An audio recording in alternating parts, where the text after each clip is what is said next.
lugar en el que se considera que se ubicaba el Sanedrín. El Sanedrín, lugar en el que se encontraban las máximas autoridades religiosas en aquel tiempo en Jerusalén. Cuando Jesús es prendido en Getsemaní, es traído desde Getsemaní hasta aquí.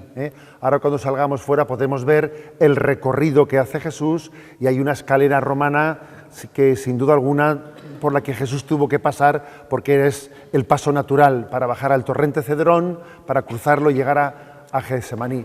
Jesús es traído aquí, fijaros que es prendido a medianoche, es prendido de noche. Y inmediatamente se reúne el Sanedrín, cosa inusual, porque el Sanedrín tenía también sus estatutos y tenía también sus reglamentaciones, y el Sanedrín no podía reunirse de noche. De alguna manera se aceleraron las cosas, incluso pasando por encima las propias normativas del Sanedrín, porque había obviamente una voluntad ya explícita de condenar a Jesucristo, tal y como veímos después del milagro de la resurrección de Lázaro. Aquí tiene lugar lo que se llama el proceso religioso de Jesús. Cuando se describe cómo es la condena a muerte de Jesucristo, se describen el proceso religioso y el proceso civil. El proceso civil es ante Pilato. Eso, si Dios quiere, lo veremos mañana a la tarde.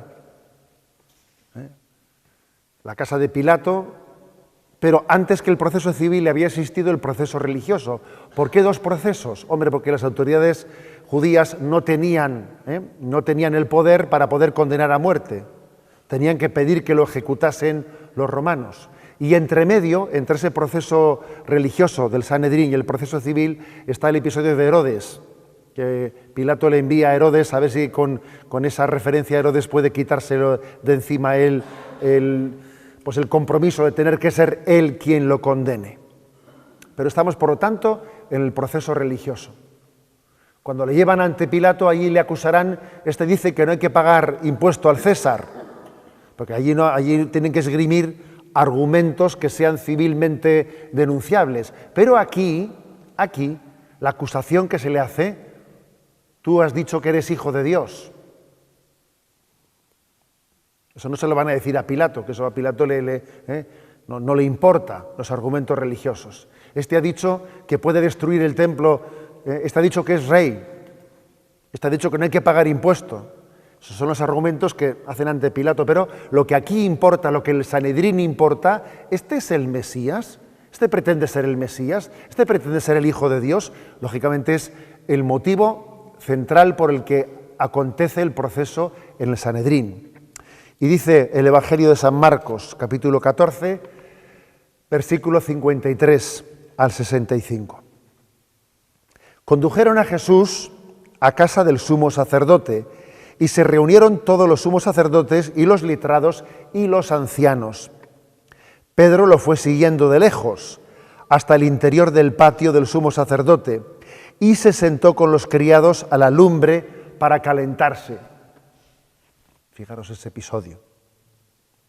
Los sumos sacerdotes y el Sanedrín en pleno buscaban un testimonio contra Jesús para condenarlo a muerte y no lo encontraban.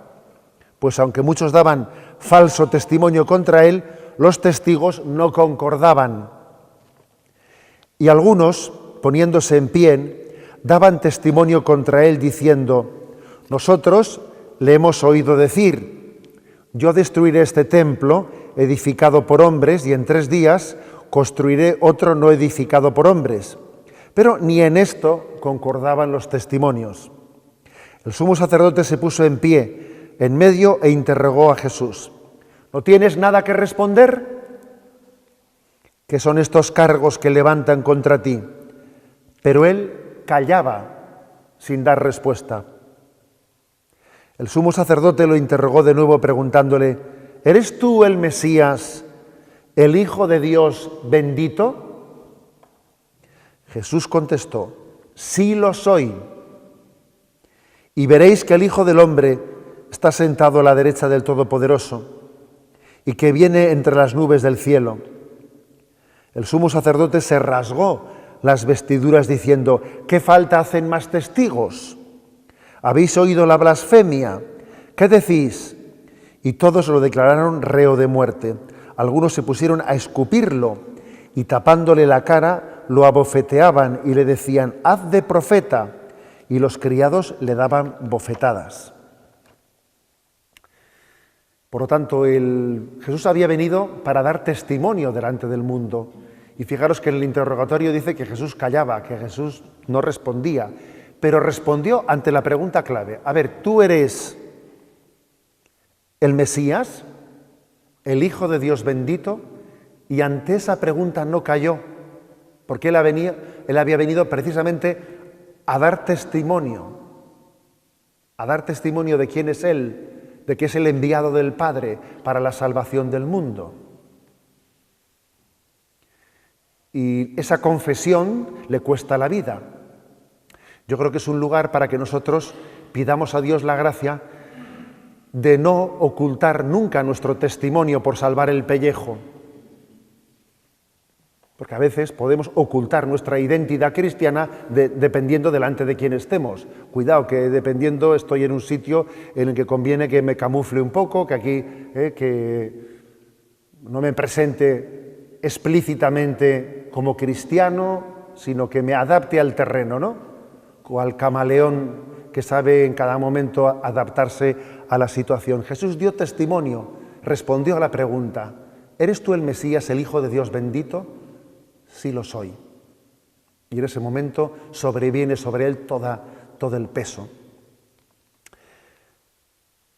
En segundo lugar, lo que en este santuario también recordamos, y de ahí su nombre, San Pedro Galicanto, es que según él confesaba, había un Pedro que nos representa a todos nosotros que le costaba mucho esa confesión. Es que la confesión de la fe es costosa, ¿sabéis? Es que claro, ese Pedro en este mosaico que tenéis ahí, a vuestra izquierda, a mi derecha, en ese mosaico se refleja que en el momento en el que Pedro, por 3 veces, ante la criada estaba en el patio, yo te he visto con él, tú eres uno de los Galileos, y cuando Pedro responde que no soy yo, que no le conozco, que no sé quién es ese hombre, dice el Evangelio que después de la triple negación se cruzaron una mirada.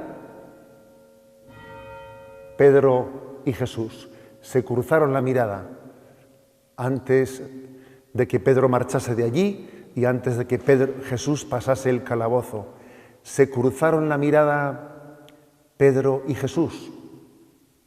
Se cruzaron la mirada del que acababa de dar su vida testimoniando quién es y quien acababa de negarle porque no había tenido, ¿no?, ese don de fortaleza para poder confesar quién es Jesucristo y que él es amigo de Jesucristo, soy discípulo de Jesucristo. Y Jesús, en el momento de Getsemaní, cuando dice, si me buscáis a mí, dejad marchar a estos.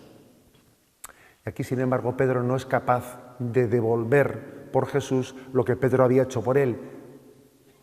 No es capaz de decir, soy yo discípulo, dejarle a él, cogedme a mí en vez de él. Lo que Jesús hizo en Getsemaní, si me buscáis a mí, dejad marchar a estos. Pedro, sin embargo, no se ve capaz de hacerlo con Jesús. Y esa mirada que se cruzan Pedro y Jesús en ese momento es una mirada para que meditemos mucho en ella. ¿Cómo le miraría Jesús a Pedro? ¿Sería una mirada de reproche? Diciendo, ya te lo dije yo. No. ¿Sería una mirada de rencor, una mirada de decepción, o sería una mirada en la que le daba esperanza? Una mirada de esperanza. Fijaros que aquí hay un misterio, y el misterio es, yo creo que esta mirada le salvó a Pedro. Le salvó a Pedro. Porque así como Judas, después de su traición, no tuvo esperanza, no se dejó mirar por Jesús, sin embargo Pedro se dejó mirar por Jesús y le dio esperanza. Hay una anécdota que cuenta Péguy, un autor francés, ¿no?, que cuenta que después de la Segunda Guerra Mundial, en un Viernes Santo, en un pueblo alemán, era costumbre por la tarde hacer una representación popular de la Pasión. Y todo el pueblo se juntaba en el anfiteatro y algunos miembros del pueblo pues representaban la pasión. Total, que llega el momento en el que se escenifica la desesperación de Judas. Judas empieza allí pues, en la escenificación teatral. ¿Y qué haré? ¿Y a dónde iré? Está preparando su suicidio, ¿no? Y entonces dice, Peggy cuenta que había un silencio absoluto en aquel teatro y que se escuchó la voz de un niño o de una niña que con esa voz aguda le decía a su madre, que lo escuchó todo el teatro, cuando Judas estaba escenificando su traición, dice que la niña le dijo a su madre, mamá, ¿por qué Judas no va donde la Virgen? Le dijo eso. Dice que fue una especie de conmoción, ¿no? Escuchar esa expresión. ¿A dónde voy cuando he pecado? ¿A dónde voy? ¿Qué recurro a la desesperación? Porque es que, te voy a decir una cosa, que el demonio lo que quiere es que después de nuestro pecado venga la desesperación. A él no le interesa tu pecado, lo que le interesa es que tu pecado todavía sea motivo de que caigas más bajo y que te desesperes, ¿no? Entonces, ¿por qué no va donde la Virgen? A ver, ¿por qué si soy débil y he pecado no pongo mi vida delante de Dios? ¿No sería eso mucho mejor que quedarme solo, desesperado y venirme abajo? Esa mirada le salvó a Pedro. Jesús cruzó su mirada sobre él y él entendió que había esperanza, que él le había traicionado a Jesús, pero que su amor, el amor de Jesús por él, no había terminado por esa traición. Vamos a escuchar este canto en el que hace referencia a la mirada salvadora de Jesús, a pesar de nuestras contradicciones y de nuestro pecado.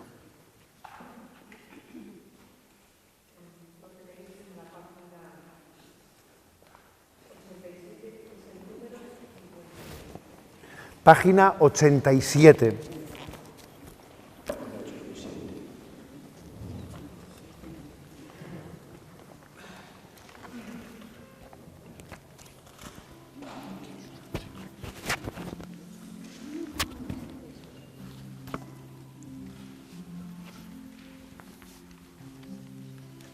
Nadie me ha mirado así.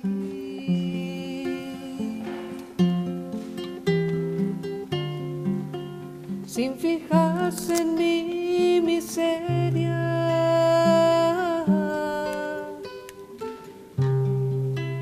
nadie me ha mirado así, nadie jamás, nadie jamás.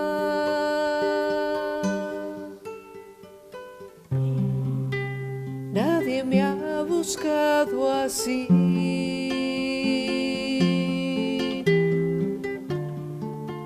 Nadie dio por mí su vida.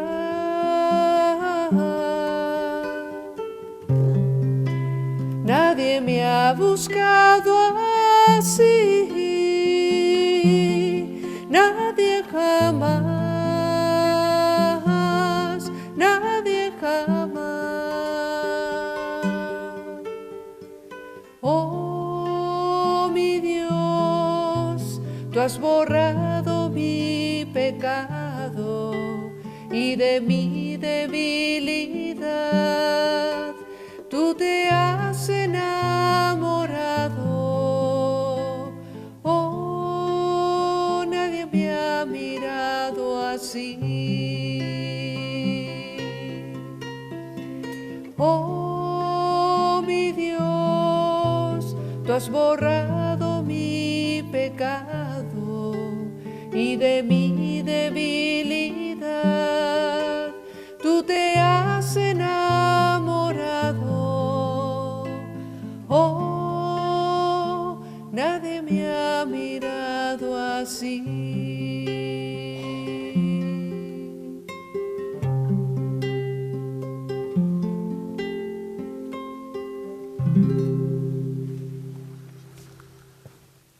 Gloria al Padre, al Hijo y al Espíritu Santo. Como era en el principio, ahora y siempre, por los siglos de los siglos. Amén.